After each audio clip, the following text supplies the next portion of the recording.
Buenos días. Yo voy a hablar sobre la comprensión y diagnósticos de enfermedades renales raras. No tengo conflitos de intereses para esta presentación. Es importante lembrar que las enfermedades raras son más de 6.000 a 8.000 enfermedades descritas, 80% são genéticas, 75% se manifestam em pediatria, e 30% de los niños mueren abajo de 5 años de edad. Es muy importante. El tiempo promedio de diagnóstico es de 4 a 5 años, pero en algunos casos, en algunas enfermedades, décadas, especialmente por los recursos disponibles para la investigación. En Brasil, nosotros definimos la enfermedad rara como la OMS, es menor de que 60 casos para 100.000 habitantes, y otra rara menos de un caso para 50.000 personas. En Brasil, tenemos alrededor de 13 millones de brasileños portadores de una enfermedad rara, según los datos de Interpharma. Las nefropatías renales son más de 150 que se pueden dividir en grupos, como se podemos tener las enfermedades del desarrollo, como la agenesia, las displasias, las síndromes, como la síndrome de Jeune, Bardet-Biedl, Fraser, entre otras, las enfermedades glomerulares, el glomérulo, que es el filtro renal responsable de detectar las sustancias que serán filtradas, como podemos tener las síndrome de Alport, la síndrome nefrótico congénito, enfermedades lisosomales y mitocondriales que cursan con síndrome nefrótico córtico resistente, las enfermedades genéticas metabólicas, enfermedade de Fabry, cistinosis nefropática, la hiperoxaluria primária, las doenças quísticas, las ciliopatías, como a doença poliquística, autossômica dominante, de adulto, autossômica recessiva, a nefronoftises, outras displasias multiquísticas, renales, medulares, e incluso síndrome de Juber, Meckel-Gruber. E as doenças del túbulo renal, que podem comprometer diferentes segmentos, como o túbulo proximal, alça de Henle, túbulo distal e coletor, e são caracterizadas por transtornos eletrolíticos e metabólicos, é diagnosticada muito em niños, e também as doenças, as enfermedades de desregulação de sistemas, como o sistema de complemento, o síndrome hemolítico urêmico atípico, ou sistema de coagulação, como por exemplo, a microangiopatia trombótica por variante em gene DGKE. E as nefropatias hereditárias são principalmente de causa monogênica. É importante que os rasgos hereditários oscilam entre os seguintes tipos de herência. A herência monogênica, mais frequente em nefropatias, é causada por uma variante genética em um gene que leva a alto impacto em el fenotipo, pero existem outras herências, como a poligênica, que é caracterizada por interação de variantes em mais de um gene, e a herência mitocondrial, que atualmente é muito pesquisada, é herdada de la madre, no lo transmite el padre, é de DNA mitocondrial. Qual é a importância das nefropatias hereditárias? São a quinta causa da enfermidade renal crônica terminal. 10 a 15% dos adultos podem ter uma nefropatia hereditária e a maioria dos niños em terapia de reemplazo renal. Mais de 25% dos pacientes com enfermidade renal crônica terminal têm ao menos um relativo com enfermidade crônica também terminal. Estes dados ilustram a importância das enfermidades genéticas como causa de enfermidade renal crônica. E Sabemos que el diagnóstico temprano marca toda la diferencia en el pronóstico del paciente. Muchas de las nefropatías genéticas tienen un tratamiento específico, así es muy importante el diagnóstico temprano. Pero, desafortunadamente, existe una grande proporción de pacientes que estão sob terapia de reemplazo renal e de causa desconhecida. Em dados europeus e americanos, nós outros podemos observar 27% em dados europeus de pacientes em enfermidade crônica terminal renal de etiologia desconhecida, assim como em Estados Unidos, 14% de los casos. Quando nós outros observamos a porcentagem de nefropatias hereditárias, nós outros podemos ter uma ideia de 12% em Europa e 14% em Estados Unidos, pero ainda com uma grande proporção de etiologia desconhecida. Os fatores limitantes para evaluar as nefropatias raras incluem que as nefropatias não são marcadas em separado em la maioria de registros nacionais e internacionais. E isto conduz a la invisibilidade das nefropatias hereditárias.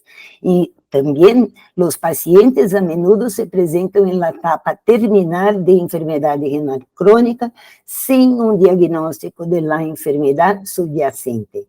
Assim, este estudo mostra que em 52 pacientes adultos com uma mediana de idade de 39 anos, sem uma etiologia conhecida para a enfermidade crônica, os estudos de Epizoma mostram uma porcentagem alta de 42% de enfermidades glomerulares, pero quando se faz estes estudos, podemos identificar o gene acometido, e isto é muito importante em estudos populacionais. Quando nos miramos as diferenças entre niños e adultos em diagnósticos, podemos observar a alta porcentagem de pacientes niños com anomalias congênitas do trato urinário, CACUT, e síndrome nefrótico, que é importante em esta idade. Pero em adultos, nós observamos que as anomalias congênitas não são importantes como o diagnóstico, pero as doenças, as enfermidades quísticas e causas desconhecidas são muito importantes. Quando sospechar e como afrontá-lo? Sempre sospechar, sempre investigar, perder o tempo agindo a história clínica, seguir todos os passos hasta o diagnóstico. Não podemos nos acomodar. Quando miramos estes pacientes, eles têm um fenotipo semelhante, pero eu les pergunto, estes pacientes têm a mesma enfermidade? Não. Existem outros fatores implicados em la expressão fenotípica. Nós podemos ter o mesmo fenotipo com genotipos diferentes, e o mesmo genotipo pode determinar um fenotipo diferente. Isto porque outros fatores como o genoma do indivíduo, epigenética, estilo de vida, fatores ambientais, todos estes fatores podem contribuir para o fenotipo. E como investigar uma possível enfermidade renal genética?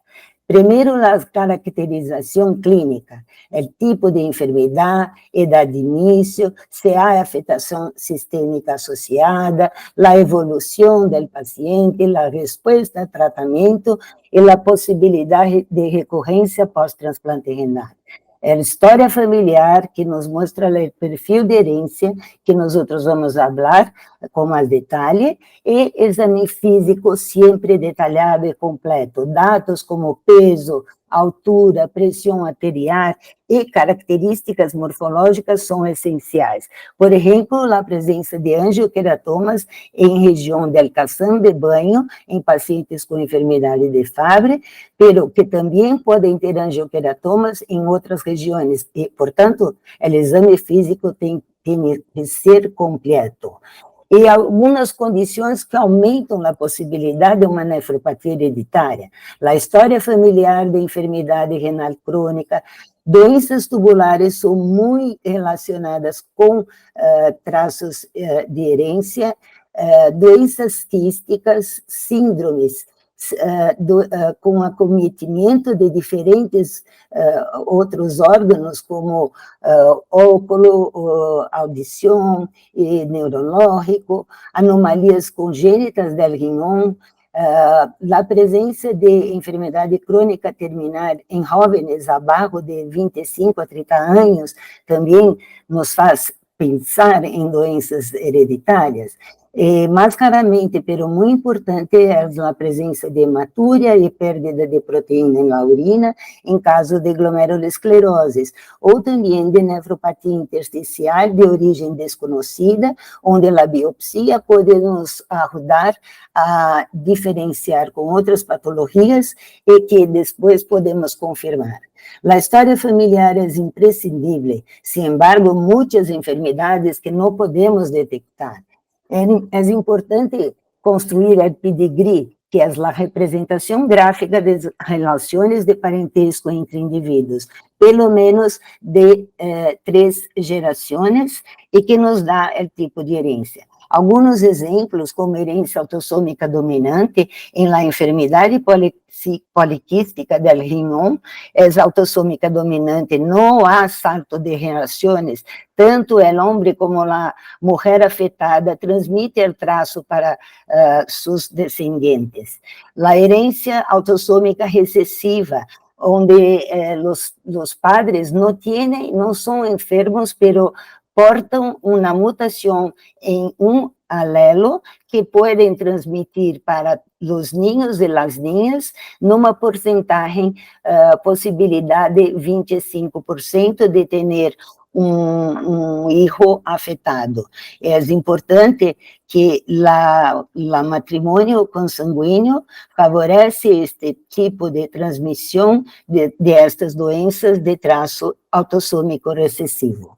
Outro exemplo importante é a herança dominante ligada ao cromossomo X, que nós observamos em enfermidade Fabry, em la hipofosfatemia ligada ao cromossomo X. É importante esta família que eu acompanho. O caso índice foi homem de 38 anos, quando atingiu a enfermidade crônica terminal, iniciou hemodiálise e depois foi transplantado. E fez uma biópsia renal, onde foi detectada a enfermidade de Fabry. A partir deste caso, nós podemos diagnosticar outros irmãos, incluso a madre e a hija de irmão que é acometida, está em tratamento e tem ninho de 5 anos, já com um Lyso-Gb3 bastante elevado, que é marcador da doença. Os ninhos, em estes casos, podem ser diagnosticados temprano e empezar o tratamento. Como dije, o diagnóstico temprano marca a diferença.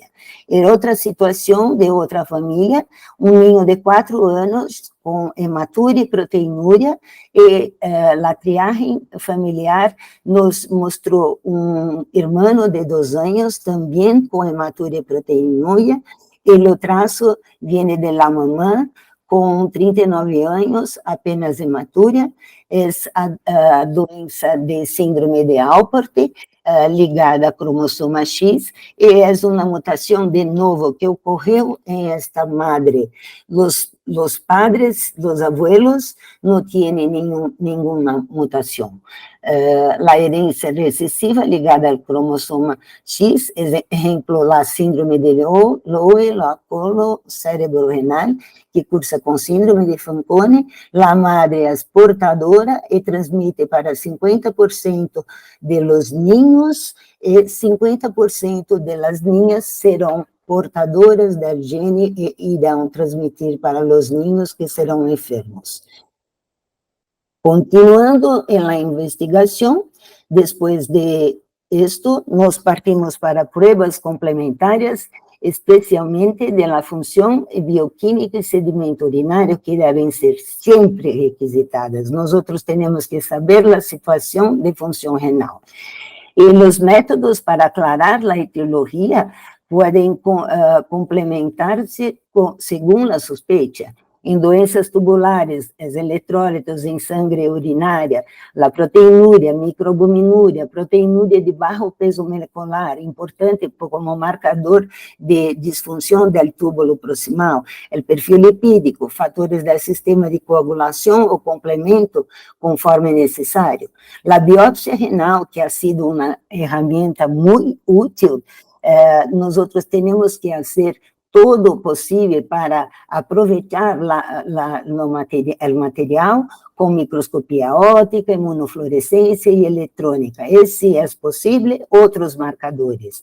Os biomarcadores, que são muito importantes, porque podemos evitar de fazer exames mais invasivos. Por exemplo, a presença de anticorpo antirreceptor antifosfolipasa 2, que permite o diagnóstico de nefropatia membranosa e evita a biópsia del riñón, que é uma prova invasiva. Ou a presença de lyso-Gb3 aumentado em la enfermidade de Fabry, que é marcador da enfermidade. E signos ou sintomas extrarrenais devem sempre ser investigados. Com todos estes marcadores, nós temos conseguido os seguintes porcentagens de diagnósticos. É muito variável, como podemos observar, de 0 a 80%, e assim, mesmo com todas estas investigações, existe uma grande percentagem de casos que ligam à enfermidade renal crônica terminal sem diagnóstico etiológico.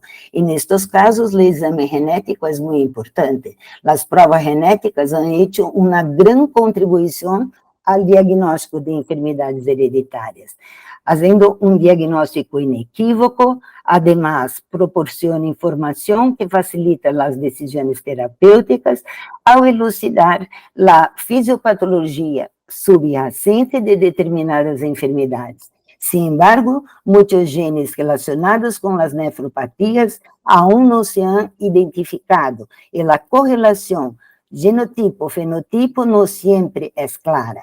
A enfermidade empieza com um gene alterado que vai levar a uma síntese proteica, uma conformação estrutural da proteína, muitas vezes alterando a ruta de reconhecimento em el alvo, a função ou a degradação.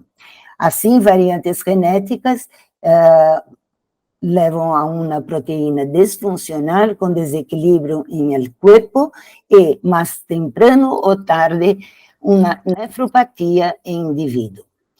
A síntese proteica é um processo complexo que começa com a leitura de DNA, a transcrição para pré-RNA, depois a ruptura de DNA, formando o RNA mensageiro, onde os intros são depreciados e as isoformas das proteínas.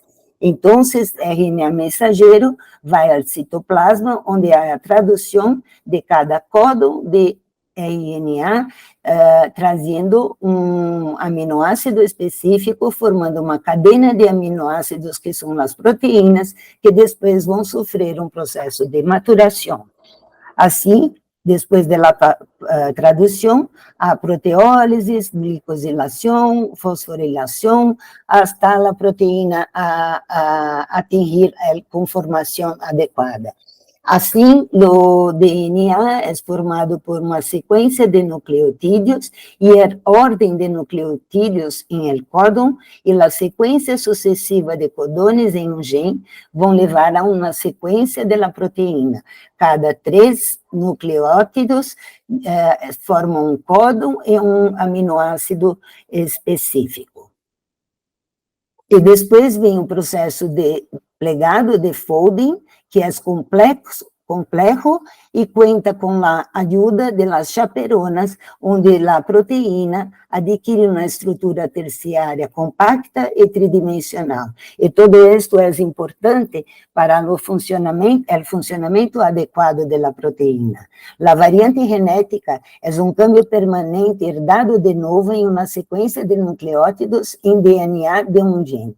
E dependendo de como se modifica a sequência, podemos ter, se podem classificar em variantes de reemplazo, que podem cambiar aminoácido ou não, também podem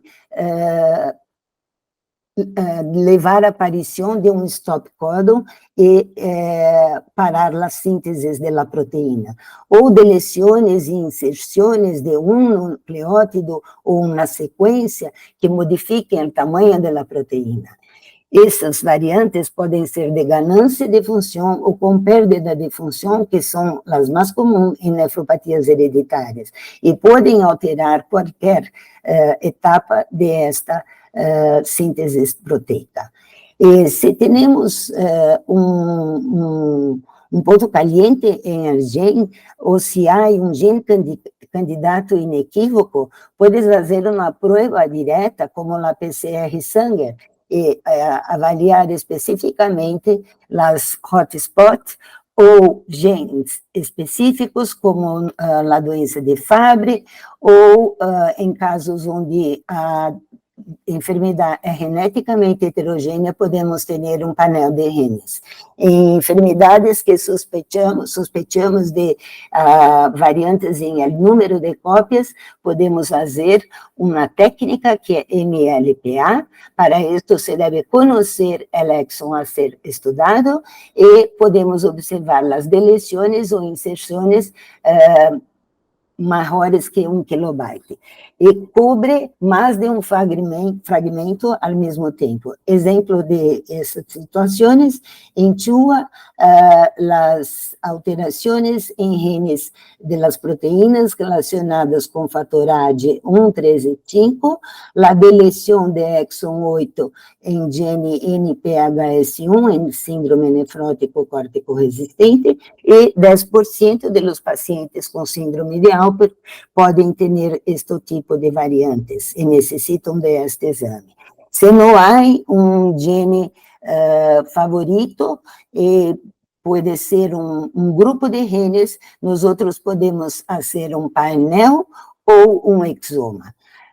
E depois de identificar a variante, usar critérios adequados para avaliar a patogenicidade.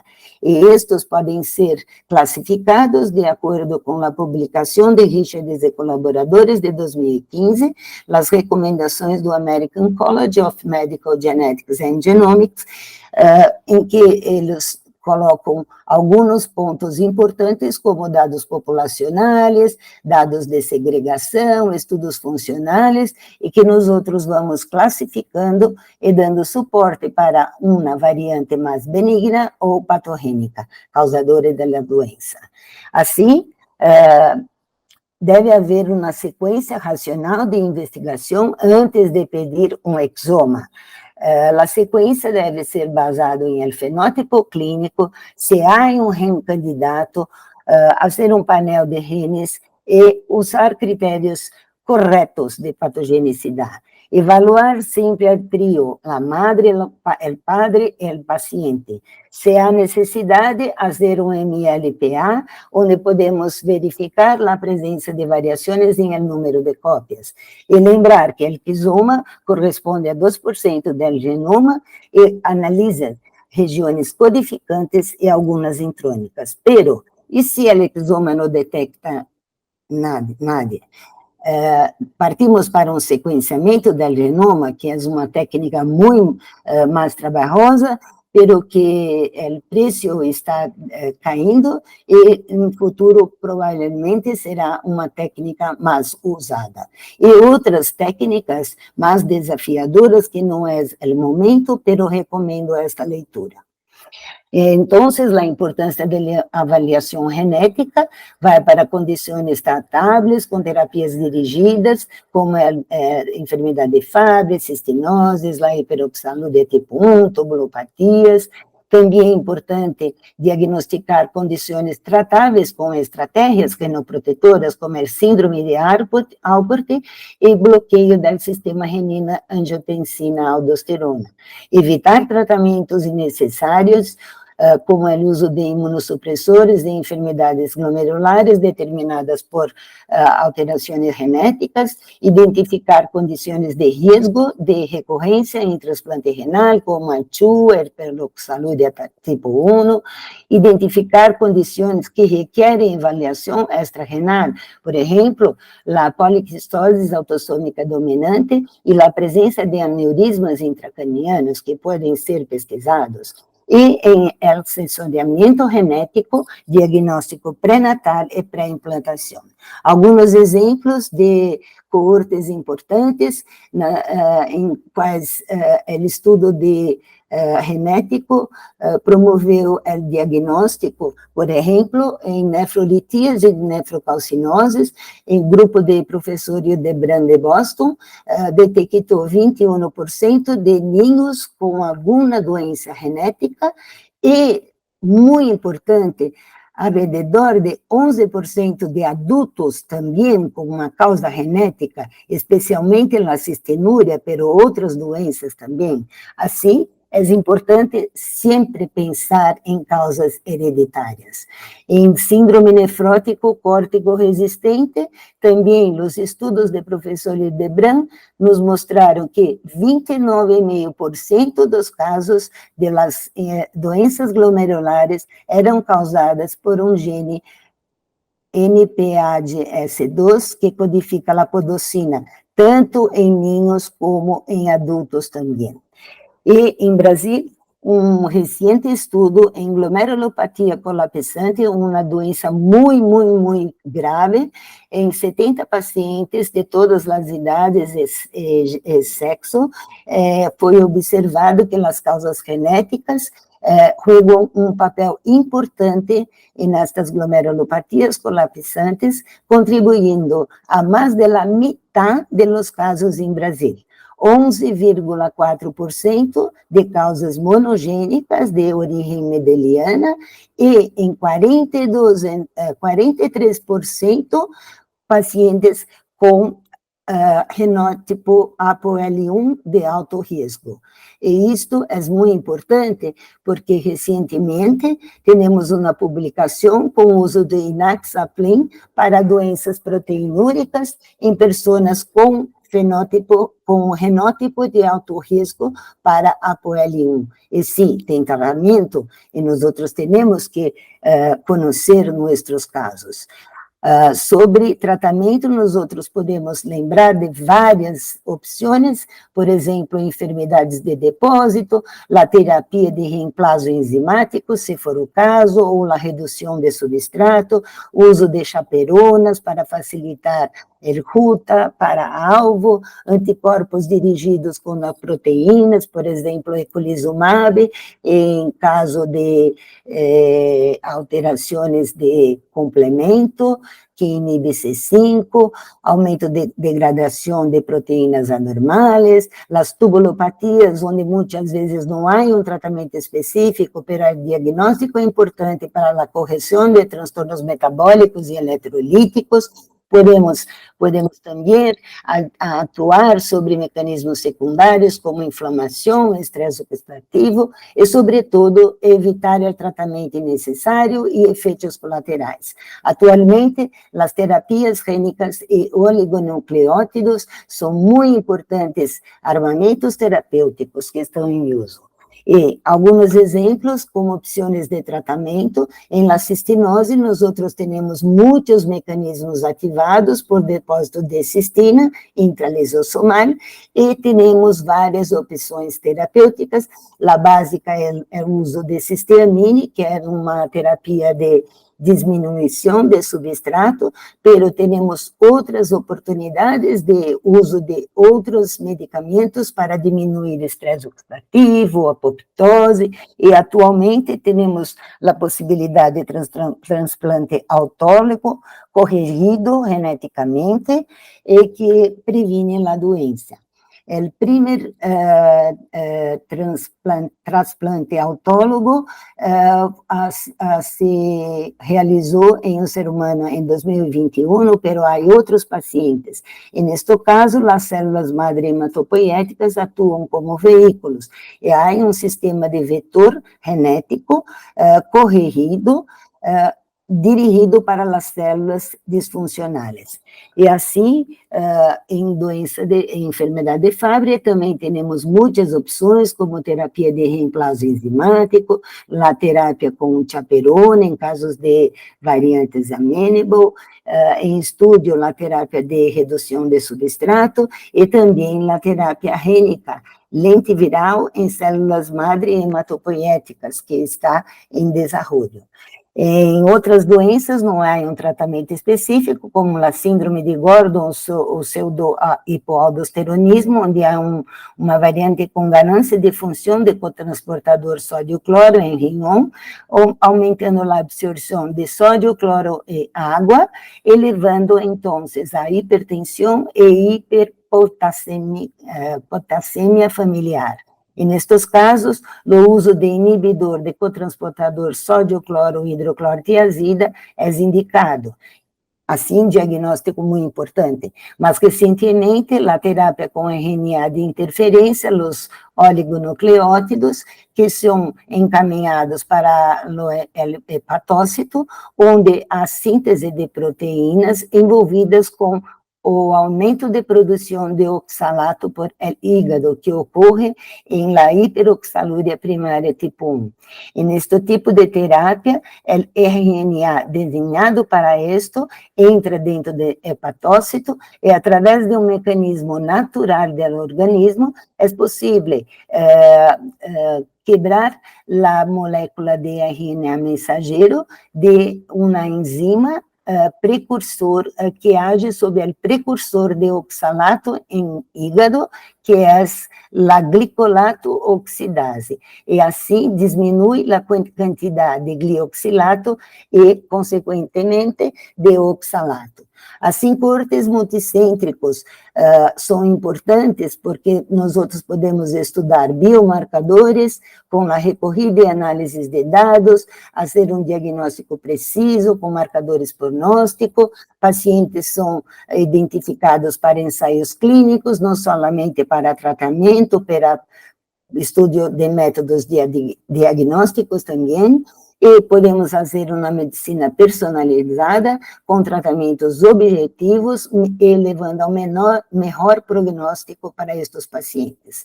Em nosso país, nós temos o Comitê de Enfermedades Raras da Sociedade Brasileira de Nefrologia e temos algumas enfermidades com registro ativo. E, assim, esta é a primeira publicação em síndrome hemolítico urêmico atípico, em que podemos, então, identificar as características e a evolução de pacientes brasileiros com Chua.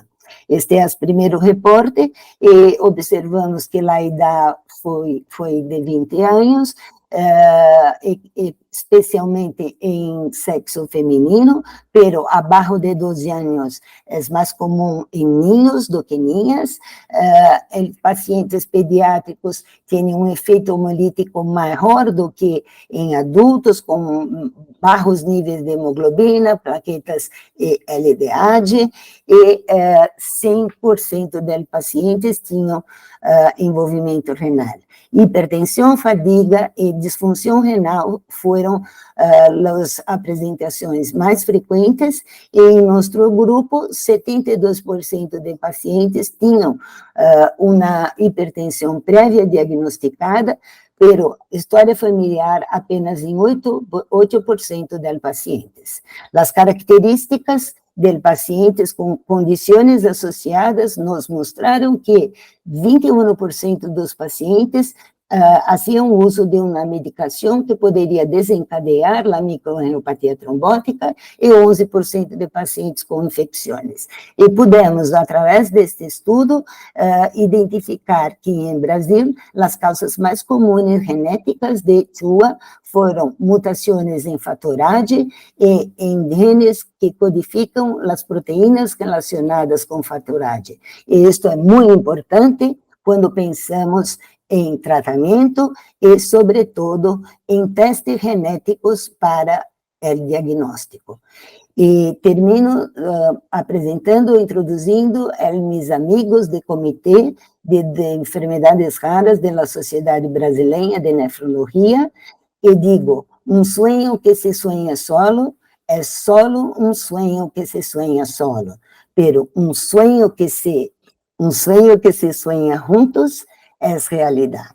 Y los agradezco mucho la atención. Gracias.